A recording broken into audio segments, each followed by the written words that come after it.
Good evening and welcome to Monsters Among Us. I am your guide, Derek Hayes. Howdy, folks. I can't tell you how great it is to have you back for another creepy installment. I have a very diverse episode lined up for you guys this evening. We have UFOs, aliens, Bigfoot, and even a possible Mirrored Man entry. So sit back, dim your lights, latch the windows and doors, turn the volume up. Things are about to get a little unnerving. Now, our first entry of the week should have actually been played last week, but unfortunately, I missed that one. That's my bad. So, with an addition to the Museum Workers special from last week, here is Jeff from the state of Texas with yet another eerie entry. Hey Derek, this is for your Museum Historic Places episode. My name is Jeff, and for the last 18 months I've been the facilities manager for a nonprofit art center in North Texas. First, a little history of the center. The building was constructed in 1929 and served as the city's first electric generating steam plant. After a few decades of sitting empty, it was first renovated in the mid-'80s into what it serves as today. It's about 20,000 square feet and now contains 3 art galleries, a dance studio, various offices, craft and meeting rooms, lots of storage and little nooks and crannies everywhere, and a 5,000 square foot central hall with 25-foot ceilings. They pulled out most of the original steam pipes and floored over the main pit that ran down the center of the main hall, which left a dark, musty, creepy basement that's only accessible through a plywood-covered hole in the floor back in the janitor's closet. I've only ventured down there twice, but it's pretty nasty, so I didn't stay very long. Anyway, they maintained a lot of the original fixtures of the building, so it has a really cool, heavy industrial type look. Even some of the old restored steam pipes are near the entrance. We have various art exhibits throughout the year, and we also rent out various rooms for weddings, meetings, church services, etc. We have a small staff of just 5 full-time employees and a few part-timers and interns occasionally. I don't recall how this first came up, but early on I was told that we had a resident ghost here named Reggie. I don't know how this legend came about, where it came from, but it's been passed along to new staff members over the years. As you can imagine, an old building like this makes a lot of creaks and odd noises, especially if you're here by yourself at night and it's windy out. I wanted to share a couple stories, actually, that I've experienced here. The first, one afternoon last summer, there were only 2 of us in the building. I was in my office, which is near the entrance and across the main hall from the rest of the office space. Directly above my office is a second level that was added in the renovation that contains a wood parquet floored dance studio, and there is absolutely no insulation between the 2 levels. So if anyone goes upstairs, it sounds like they're coming through the ceiling right on top of me, even if they walk softly. Now, there are 2 sets of stairs going up to either end of the studio. We also have security cameras in several key locations, and I always have the monitor pulled up in my office so I can always look and see what's going on in various places. So that afternoon, I heard what sounded like at least one person walking around right above me. I hadn't heard the front door open, and when I just automatically looked at the cameras, I couldn't see that anyone had entered, and I also didn't see any cars other than mine and the other person in the office. So I assumed that it was our education coordinator, because she would have been at some point setting up for a drawing class that she had that evening.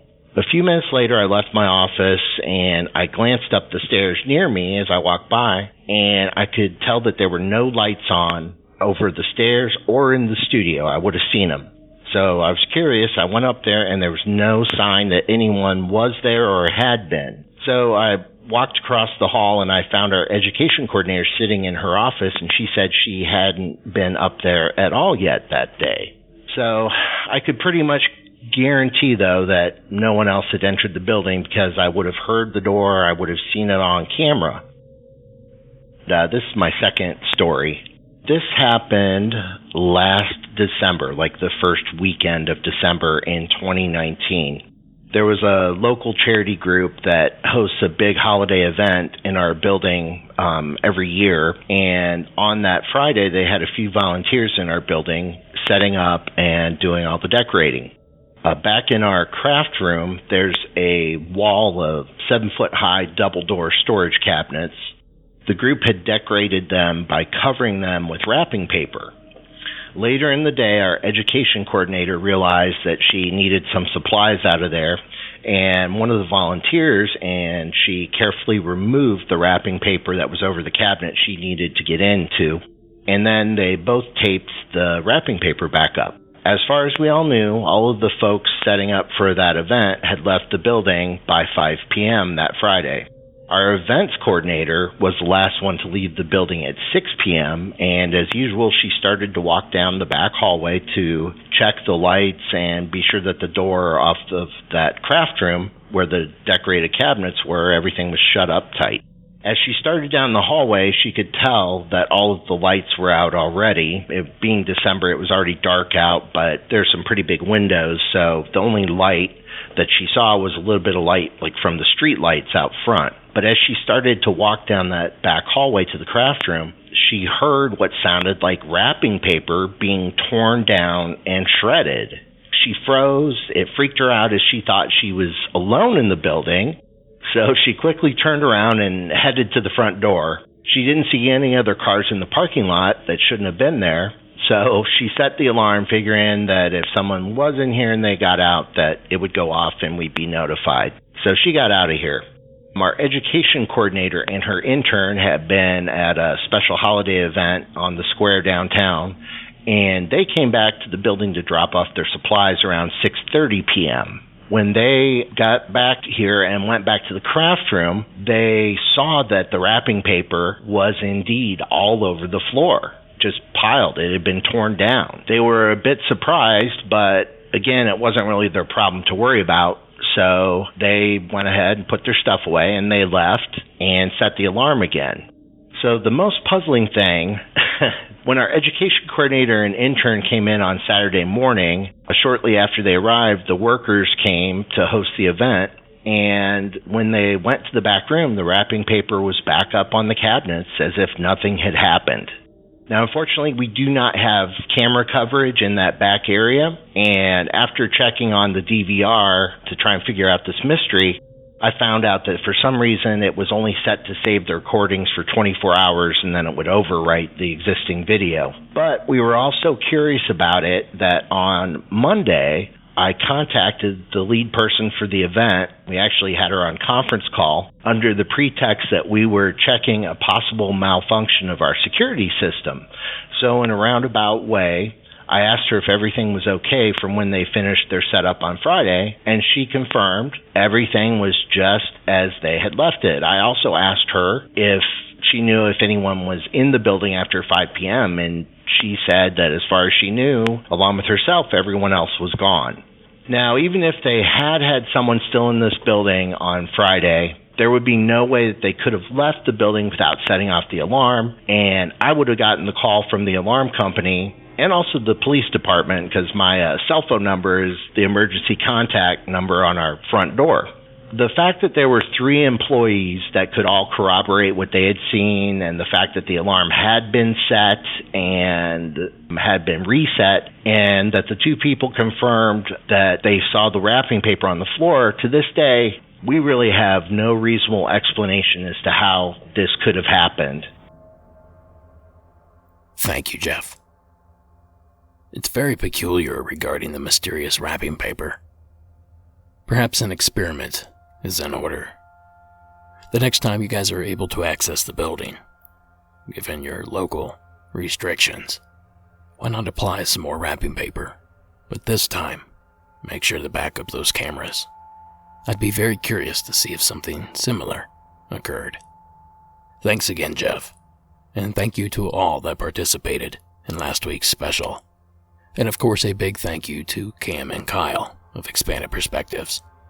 Had a ton of fun hanging out with those guys. Now, to kick off the main show, we begin in the plains of South Dakota, and with a story that hints of our buddies, the Mirrored Men. The following was sent in by Courtney.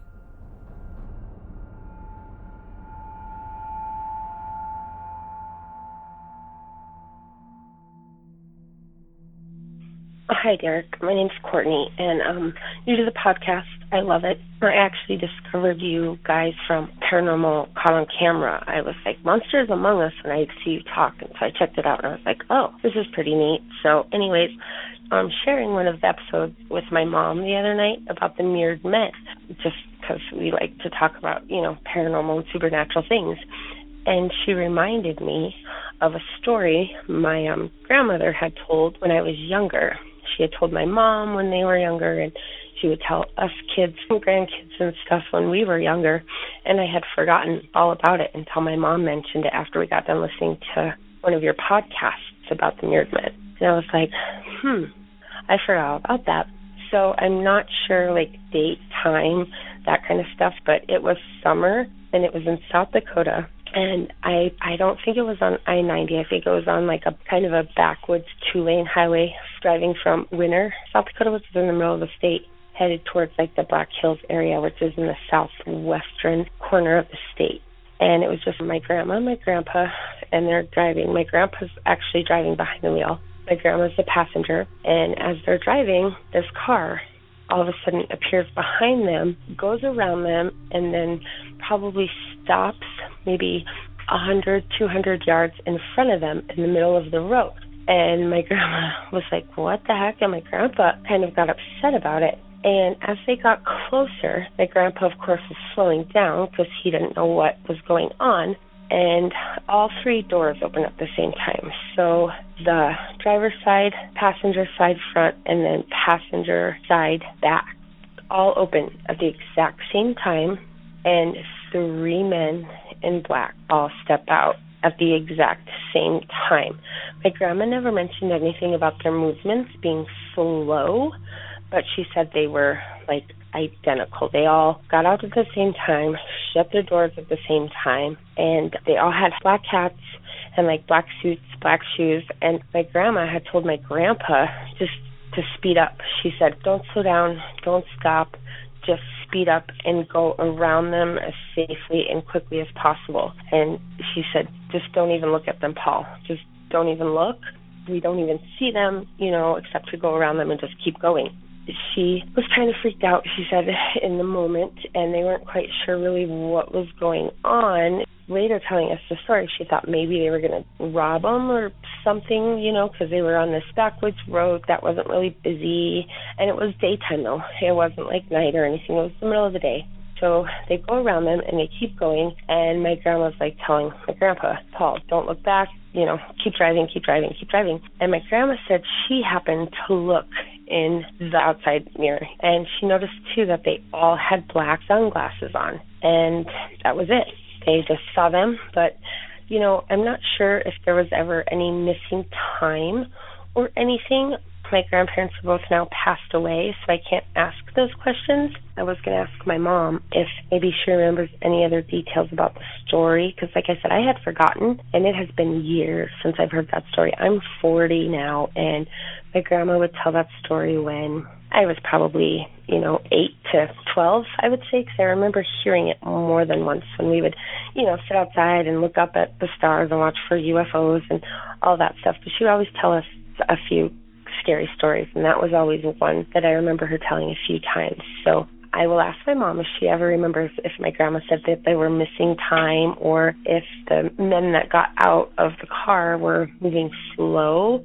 But my grandma recounted the story. She never mentioned either one of those. But she always called them the Men in Black. And this was before I had even heard the term, I think, or even before Men in Black term was coined. So anyways, love the show. Keep it up. And sorry I was so late to find you, but I'm glad that I found you. Hope all is well. Thanks. There we are. That's certainly an interesting series of events. But aside from the gentleman's appearance, there doesn't seem to be much connection between Courtney's grandparents' experience and the description of the mimicking trio. No missing time, no mirrored movements, and even minor details like odd weather are missing. But I'll tell you this, it does sound eerily similar to Men in Black reports from the 50s and 60s. And Courtney herself even mentions this correlation in her entry. Now for those that only know of the Will Smith Tommy Lee Jones version, the segment from Stuff They Don't Want You to Know will get you caught up to speed. Since the 1940s, UFO witnesses, primarily in the United States, have claimed mysterious men dressed in black visit them shortly after they go public with their sightings. Something seems not quite right about their mannerisms, their stilted speech, and their eerily accurate knowledge of recent UFO events. And they all have the same goal: shutting the witnesses up through gentle harassment or, in some cases, explicit threats. Now, judging from stories from past MIB witnesses, I'd say Courtney's grandparents did the right thing by moving along. Now, before you go getting a false sense of security, thinking that these encounters only happened back in the day, well, if you did, you'd be dead wrong. On May 15th of 2009, two men in black suits entered the Sheraton Hotel on the Canadian side of Niagara Falls. They asked to speak to the general manager by name. Unfortunately for these strange men, the man was off work that day. But as soon as the strange men left, the employee that dealt with them left this message for his general manager. There's a couple of really strange-looking men that were here, and they kind of freaked everybody out, and they were asking questions about you. And, of course, now I'm getting a little bit nervous, and I'm like, what are you talking about?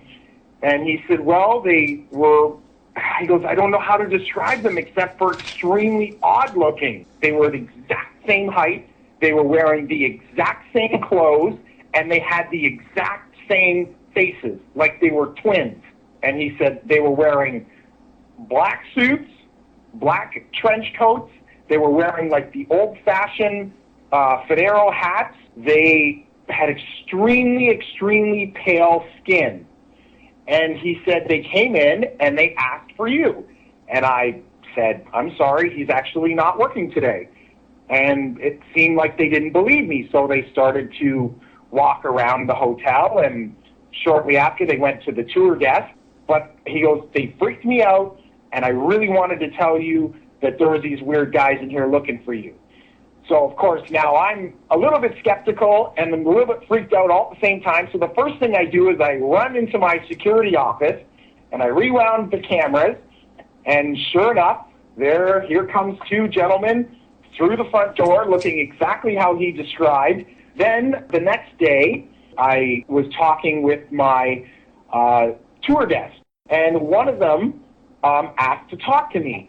She came in my office, the same as my bellman, and she said, I heard that you heard that there were some men looking for you. And she said, They asked a few questions about you, and they said strange things that I didn't understand. And they were talking about governments and conspiracies, and none of it made any sense to me. But she goes, they were very, very scary. She said they had no eyebrows, no eyelashes, nothing. Their hair looked like they had a wig on, like it was attached to their hat, like it wasn't even real. And she said, and the scariest thing, their eyes were so big and so blue that they almost hypnotized me a little bit. And she goes, and you're going to think I'm crazy when I tell you this, but I swear they knew what I was thinking. And she started to cry, and she said one more thing before she left. She said, these men, they didn't blink. Not once did I see them blink. Now you may think it's strange that the men in black would be visiting a hotel manager. But with this little bit of information, that opinion might change. On the night of October 14th, 2008, the general manager, along with another hotel employee, saw what they referred to as a massive black triangle, hovering 500 feet above the falls, headed toward their hotel. As the craft approached the two employees, a powerful beam of light shot from the craft right at our two witnesses, causing them to rush inside, fleeing from the blinding light. The strange men were reported to be there to discuss that very sighting. Now, to be honest, given the amount of time I spend researching these topics, I wouldn't be surprised to receive a visit of my own, something I'm not exactly looking forward to. But thank you again, Courtney, for taking the time to share your entry. Now, our next caller of the evening pretty much went and did my job for me. Please welcome Chris from California to the program. Hi, Derek. My name's Chris from Simi Valley, California, and I've been a big fan for a while, and finally calling in with my story. This story takes place about mid-'80s, 85, 86 or so, and I was about that 5 or 6, growing up in this house. And one night, I woke up for some reason and went to my parents' room, as kids do, and their door was shut. So for some reason, I just sat down. Had my Garfield pillow, sat down, and just parked it for a while. And the way our rooms were situated is that our room was at the end of the hallway. And it's about maybe 10, 15 feet long. It's not a very big house. And at the end of it was the entryway. And so I had a nightlight, as most kids do. And the light kind of spilled out a little bit, so it was a little illuminated, not crazy bright, or not pitch black either. And so at the end of the hallway was still fairly dark, but you could kind of make out some shapes of the living room and whatnot. And so I sat there, and at the end of the hallway, all of a sudden I noticed something kind of walk into the space in the hallway at the end of the room. And it was a shape that was darker than dark. Black, it stood out amongst the kind of that grayish black of a partially illuminated hallway. It was humanoid. It was tall and lanky. And it didn't walk like a human would walk, fluid motion. It was kind of like, almost like skipping frames. It had just kind of it wasn't stuttery, but it wasn't fluid either. It was just something was just off with it. And it took a couple steps, and it stopped in the middle of the hallway. And it turned and looked down at me. And at that moment, I could see two giant yellowy green glowing eyes. The other thing, too, is that its face was not human. It didn't have any detail, but you could make out the kind of the shape, the overall shape of it. And if you know the shape of those plague masks, that kind of like that bird-like beak, the kind of the big eyes, that's kind of what it had. It had this weird triangular teardroppy kind of a face than just a human. And honestly, I don't remember anything really after that. Like, I don't remember being scared. It just was more like curious. What was weird, too, is I have a memory of telling my parents this the next day. And even then, I chalked it up to being kind of just nothing. Like, we had like one of those sparklet things, right? And I was like, oh, it was the waterman coming to deliver water at midnight or 1 a.m., right? It makes no sense. But somehow, even in my 6-year-old mind, I was kind of rationalizing it. And so that kind of was that. It was just always bizarre. I had a number of experiences in that house where I would actually see full-body apparitions walk through my room. I would have sounds that I would hear all the time, footsteps up and down my hallway. I would actually get scared and look like trying to catch something coming down the hallway, and then I would hear it run away.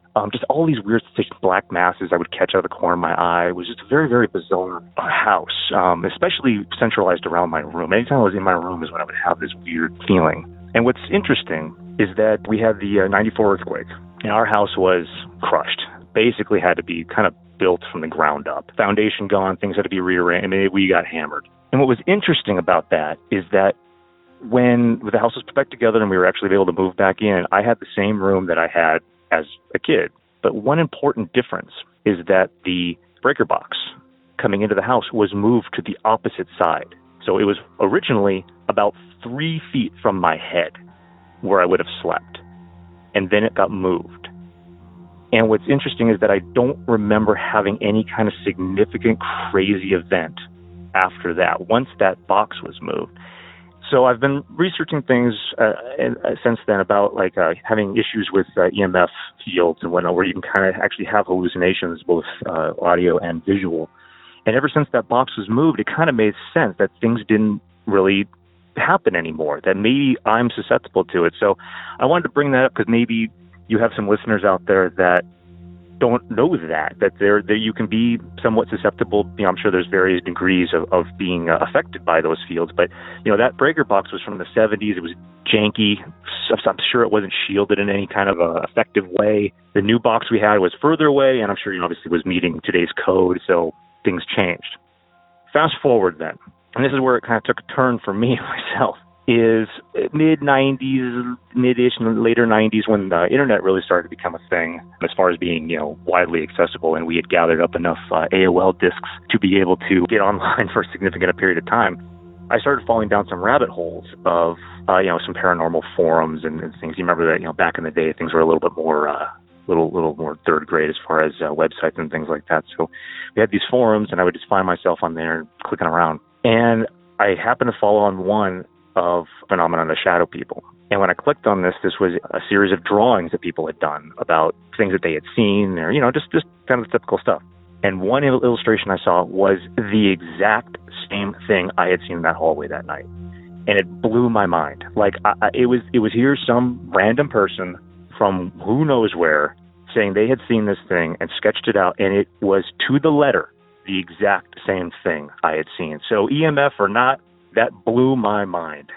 So maybe there was two things going on there. Maybe there was something that happened in that house that I maybe caught a glimpse of one night that was separate from any kind of EMF field that I might have been affected by with all my other experiences with possible phenomena. So I don't know. I thought that was kind of interesting. I wanted to chime in. Like I said, I've been listening for a while and figured I'd try to contribute. So hopefully you can use this. Keep up the good work, and we'll talk soon. Bye. Thanks, Chris. Our electricity enters our house about 5 feet from my sleeping head, so I've often wondered if that is somehow affecting me. We've all heard the symptoms of exposure to electromagnetic fields: dizziness, confusion, hallucinations, nausea. But I'm going to toss out yet another option. Now, I certainly can't say I subscribe to what I'm about to pitch, but I think it'll be fun to ponder. Now, is it at all possible that exposure to these invisible waves of energy can help a spirit or activity in general to manifest, be it audibly or visibly? Or better yet, is it within the realm of possibilities that exposure to EMFs allows a person to glimpse another world, plane, or dimension? In other words, can these waves alter our vibration enough to allow us to communicate, if only crudely, with the other side? Well, that's for smarter men than I to discover. I'm only here to ask the questions. So thank you again, Chris, for giving us another to mull over. I just want to quickly remind everyone that I have a workshop full of Monsters Among Us merchandise, just waiting to fall in your hands. So adopt a new shirt, hat, tote, backpack, mug, or much more by visiting monstersamonguspodcast.com/shop. And by making your purchase, you're helping ensure that MAU isn't going anywhere anytime soon. Now our next entry takes us north to the potato capital of the world. Join me in welcoming Bill from Idaho to the show. Hello, Derek. My name is Bill. I'm calling from Franklin, Idaho. This took place probably about 35 to 40 years ago. So I was probably about 12, 14 years old, and my family and I went up to Glendive, Montana to a family reunion and where my mom was from. And while we were up there, my mom got together with one of her old high school friends, and we went up with her family and our family to Fort Peck Reservoir for a overnight thing. They had a houseboat up there, and my mom's friend, she had a son that was about the same age as I was, and we decided that we were going to sleep on top of the houseboat. And we were laying there, we were talking, telling stories and stuff like that, and it was a clear night. We were watching the stars and all. It was really pretty and all. But then all of a sudden we see this light. Now, I'm not exactly sure, I'm sort of bad on directions, but I believe that the light started traveling towards us from the east. And it was just sort of just a bright light. It was traveling towards us, and it got sort of like right above us. And I don't know how many feet, whatever, in the air, but it was far up there. And it just sort of hovered there for a little while, and we were just like sort of dumbfounded by this thing, how it just sort of stopped, and then all of a sudden it just shot straight up into the air and then stopped and then just shot again in the same direction that it was traveling. If it was coming from the east, it would have been traveling west. And I don't know, we both were just dumbfounded. We didn't know what in the world it was. Talked about it. I do remember talking about it to my parents, and they just sort of thought, something that us kids, were making up, that we probably were telling ghost stories and stuff like that. But at that time, I wouldn't have been telling ghost stories. I was petrified of ghost stories, ghosts, things like that. I didn't even go to my first, attraction haunted house until probably when I was in high school. But now, I love it. I actually do work in a haunted house, and I've sort of gone back, and I've heard that there is a base up in Canada that is known for experimental planes and stuff like that, and I don't know if that's what it was or stuff. I try to explain exactly what it was, and that's sort of what I thought, because that it might be that, but it was just sort of weird how fast it took off going, I really like the show. I've been listening to it for probably a couple years now. Keep meaning to call in. I've got a lot of different stories. I consider myself a skeptical believer, and I'd like to call back sometime and share those with you. Thank you. Bye.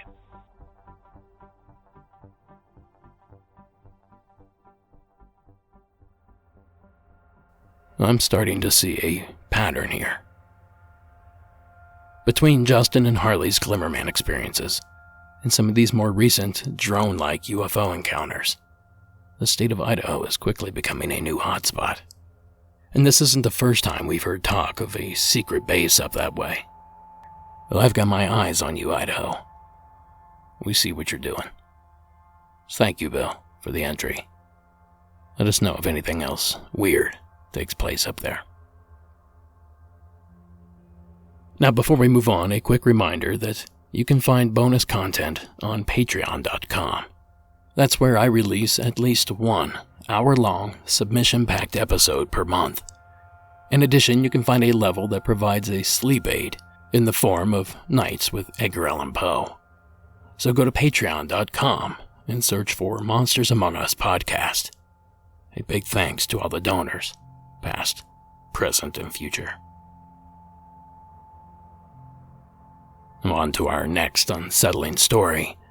The following was submitted by Lisa, here in my neck of the woods. Hi, Derek. My name is Lisa. I'm from Orange County, California. The story I have is from summer of 2016. I was out with a couple girlfriends and their 3 boys. We went over to Palm Springs to enjoy the weekend. I had suffered heat stroke during the day, so I was recovering at night. And this is a timeshare in Palm Springs where the development is very big, but it butts against a mountain range where there's no development. There's nothing on it. So it's about 9:30 at night, and we're all just trying to relax in the heat of, summer night. And one of the boys says, "Hey, take a look at this." So I go out to the deck, and we see not far from our timeshare, we're on a second story, not far from where we are, we see like a rectangle, and it's glowing orange. And then we see these two like legs or rays of light come down. At this point, there are only 3 of us on the deck. And because all of us are going, oh my God, what is that? Before we know it, all of us, 6 adults, are just looking at this thing. And it's glowing orange with these 2 orange rays coming down from the corners of this rectangle. And all of a sudden, to our right, we see something glowing. And one of the kids says, oh my God, is that a creature? I said, oh yes, probably ice shine. But we're looking, it's not glowing red. And it's like every time the 2 rays would go down, it would blink twice. And the little area to our right, also up on that hill, would answer back. Now, the weird thing is, I'm hoping there's someone who might have seen something like this, or if it's something that still happens in Palm Springs. But 6 adults didn't think to get their cameras out. 6 adults didn't know what to do. All of us just stood there. And it went on for like 10 minutes. And all of a sudden, before we know it, we're like, well, that was weird. We go back inside. The next day, the boys decide they're going to climb the mountain and see what they could find. So the women, the moms, we're just sitting, watching the boys climb up the hill, making sure they're going to be okay. They couldn't find anything. We first thought it was like a tower, a telephone tower or something. There was nothing up there. They said there was an outcropping where they thought the eyes would have been. They didn't see anything of anything living, something that might have been camped there. But here's the creepy thing. The next night, we all stood again on that balcony. This time we tried to get our phones out, and 6 people recorded. 6 people could not get anything on our phones. I had the basic model of a cell phone, and everyone else had, better models.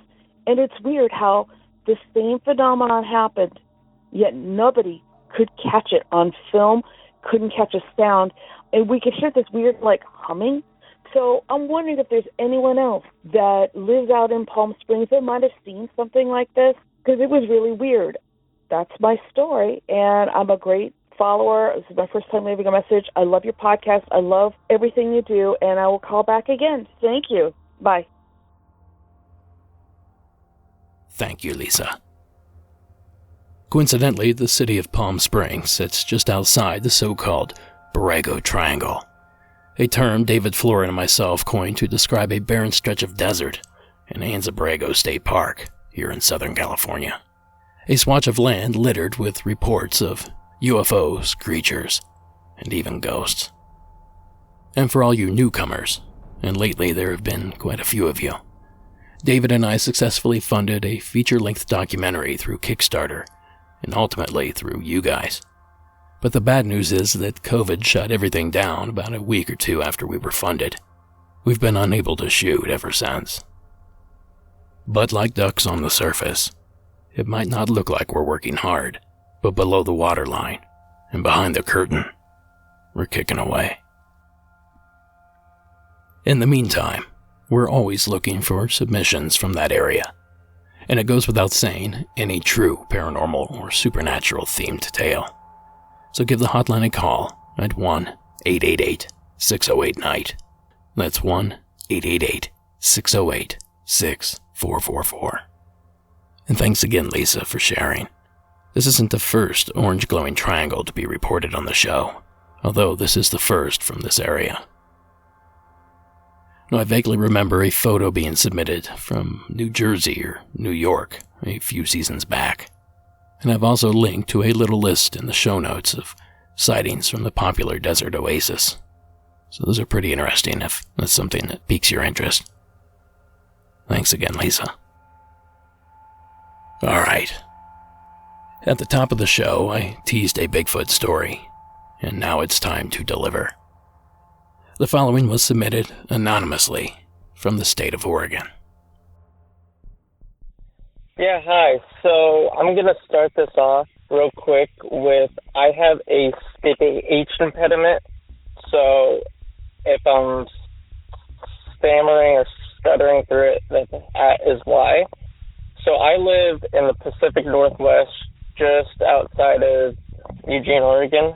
And one night, me and my buddies were down at Clay Creek. It's a camping site about 18 miles into the forest.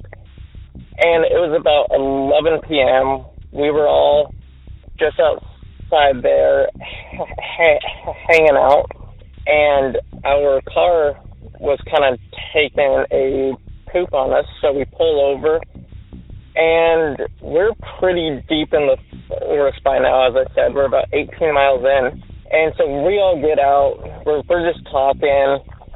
No one's doing anything illegal. There's no drugs. There's no drinking or anything like that. And about 15 minutes later, we hear something in the tree line. So we get super scared, obviously, and so we take off back into the car. Well, one of my other buddies stupidly pulls out his .22 and shoots at it. So now we get even more scared because we're like, we don't know what that was. Why would you shoot? So as soon as we pull back out onto the pavement, we see this creature-like thing stand up on two legs, and this pavement's about a good 12 feet wide or so. He looks at the car for about 2 seconds, if that, then takes 2 steps, boom, boom, over the pavement. So he's taking 6 foot strides easily, 6-7 foot.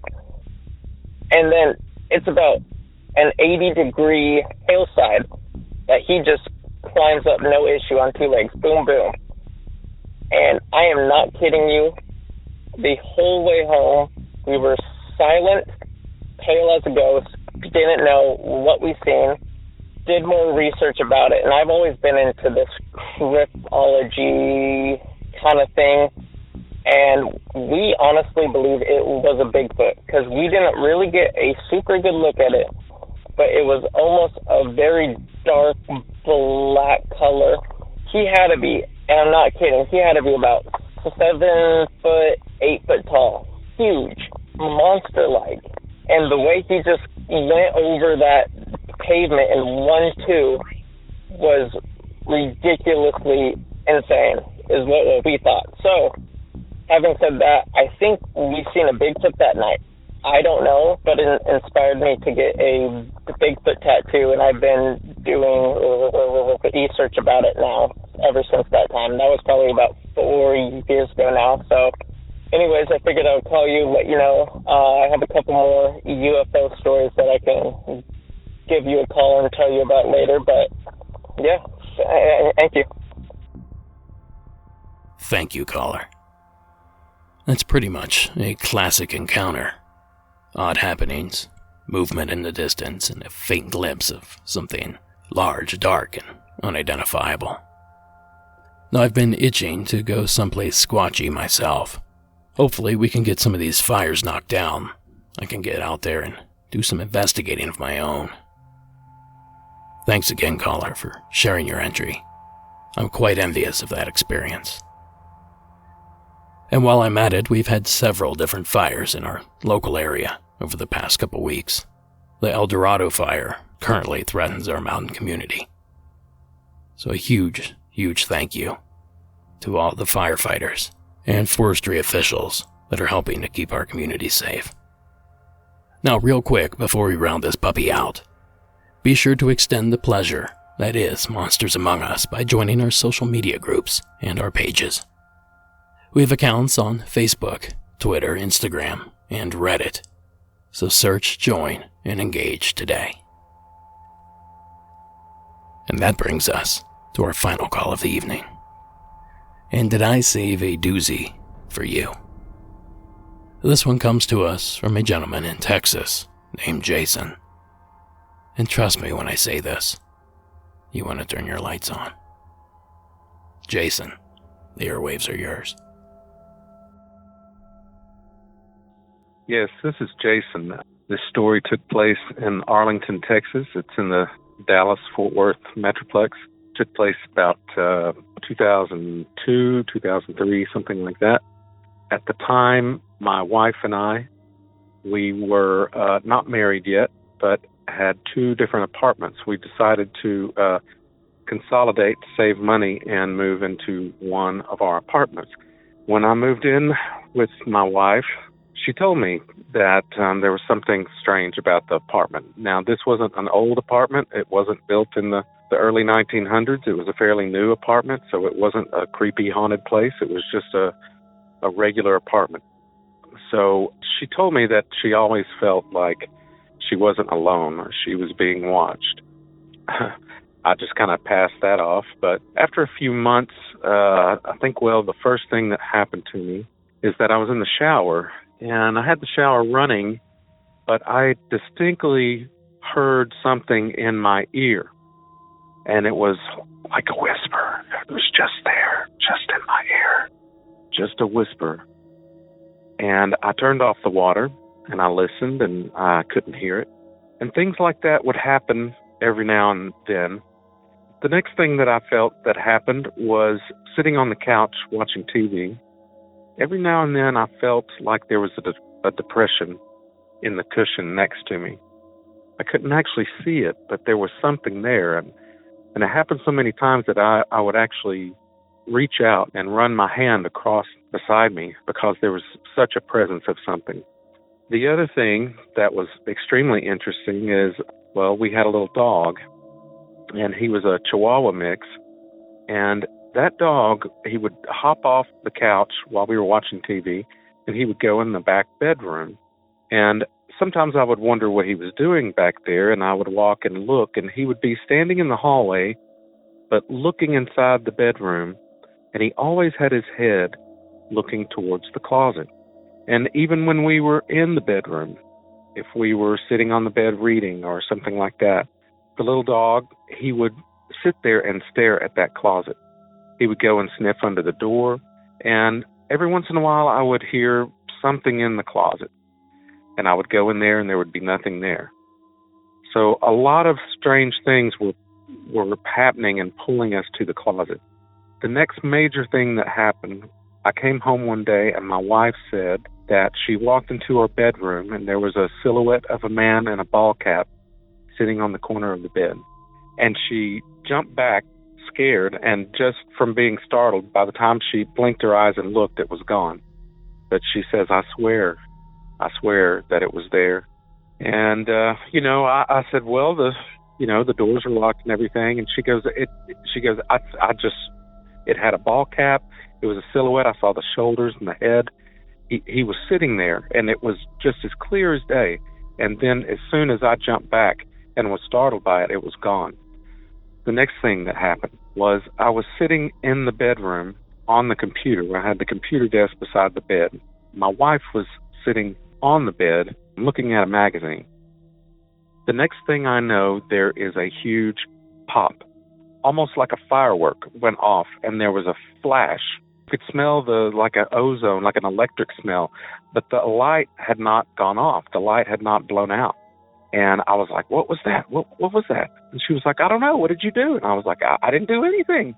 There was like a pop. There was a combustion in the middle of the room, and we could smell it. And it had a strange electrical smell, but there was no electricity out, no light bulbs out.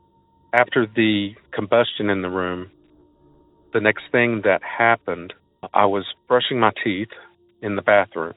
And as soon as I rinsed my mouth out and I looked up in the mirror, I saw movement. And I thought it was my wife. I turned around and there was a silhouette of someone tall, but there was a cap. He had a ball cap on. And I walked towards it thinking it could be my wife. And as I walked towards it, I saw it retreat towards the front of the bed that headed to the closet. So I went into the bedroom following it, and there was nothing there. The closet door was shut. I went into the closet. I looked all over. There was nothing there. I went into the front room, and my wife was watching TV. Of course, I asked her, were you in the bedroom? She's like, no, I've been watching my show. So The next major thing that happened was I was asleep, dead asleep, and on the outside of the bed, on the left part of the bed, someone was shaking me awake. And it shook me so violently for a minute, I really startled and woke up. And I looked, and there was a little girl in the bedroom staring at me. And as soon as my eyes cleared and I looked at her face, she said, "Daddy, Daddy." And she ran to the foot of the bed, ran across the front of the bed, and then ran into that closet and slammed the door. And I jumped up and I shook my wife, and I was like, "There's a little girl in the house. There's a little girl in the house. Get up, get up." And I thought some little girl had gotten into the wrong apartment, but it was so late. It was 2, 3 o'clock in the morning. I got up and I said, "Hey, hello." I turned on all the lights and I opened the closet door, and there was nothing in there. I looked all through there, and I told my wife, I said, I am telling you, there was a little girl in here. She was just here. Didn't you hear her? She was like, "I heard you scream. I heard you scream." I went to the front door. The door was locked. There was nothing. So again with the closet. So months passed and not a lot happened, but we decided to move. We moved into a bigger apartment, and we were moving all of our items out. We were almost moved out, and my wife went into the closet to look on the top shelf to clear everything out. And she got a chair from the kitchen and stood on top of the chair, and then I heard her scream. So I ran to the closet, and she said, "Jason, you will not believe. Look on top of the shelf." So I stood up there, and I looked on top of the shelf, and I saw a piece of paper that was peeled up off the shelf. It had been painted down by someone that lived there before, or the apartment complex management had painted this piece of paper face down. And I slowly peeled it up and realized it was a photo. And it was a photo of a man with a ball cap and a little girl. And we both got chills and looked at each other and knew exactly. Not only did we read each other's mind, we knew, we felt exactly. And there was something released in that closet. And it was that man with the ball cap and that little girl. And it was a photo, kind of like an old photo, black and white, of a man and what seemed like his daughter standing in front of a house. And it was black and white photo. All we could think of was that there was love or something attached to this photo, and it wanted to be released, and it wanted to be found because someone loved it. I don't know. I'm not an expert. I don't know about a lot of things about the paranormal, but that's the only thing that's ever happened to us. And that's my story. So, thanks a lot, Derek. Bye.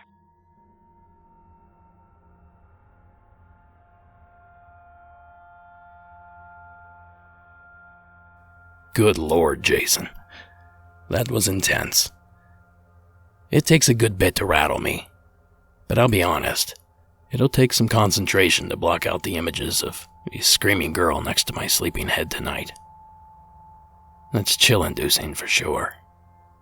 But I'm not real sure what to make of everything.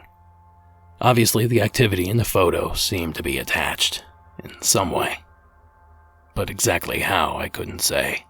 And better yet, why? The imagination could unravel out of control, pondering all the possibilities. So I'll leave it at that, and ask that you, the listener, form your own opinion. As always, of course. And that's going to do it for this episode. Monsters Among Us is written and produced by me, Derek Hayes. Additional support is provided by Sarah Carter Hayes and Addie Lloyd. All audio used in this production is done so under the protection of fair use. And that spine-tingling score is co.ag. Thank you so much for listening. And until next week.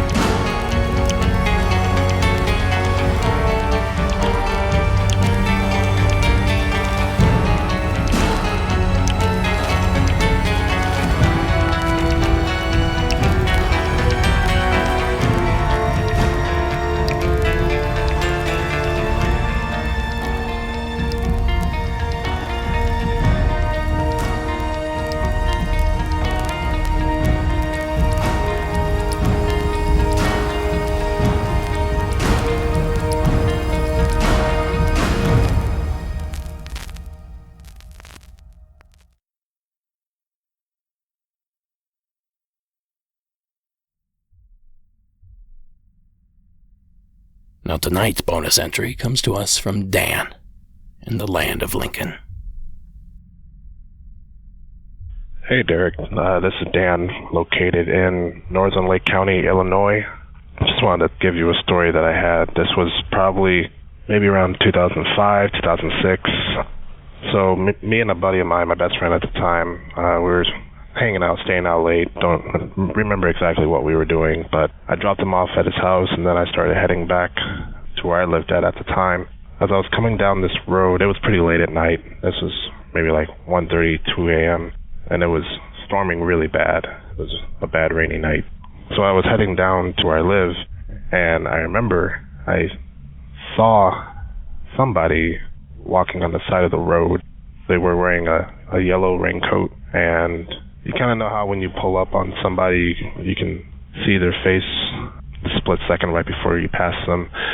This is exactly what happened to me, except when this person, when they turned around and looked at me, it looked like their face was literally melting. I'll never forget this.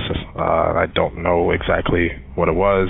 I wasn't really tired or anything, so I know I wasn't, my mind wasn't playing tricks on me, but right before I passed them, he or she looked at me and their face was literally looked like it was melting off, or maybe it was someone who was badly deteriorated or something, but I'm not exactly sure what I saw.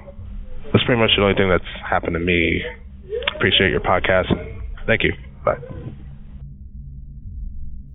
Thank you, Dan. Now, what if I told you that throughout the 40s, 50s, 60s, 70s, and even the early 80s, a shadowed figure roamed the back roads of Beaver County, Pennsylvania?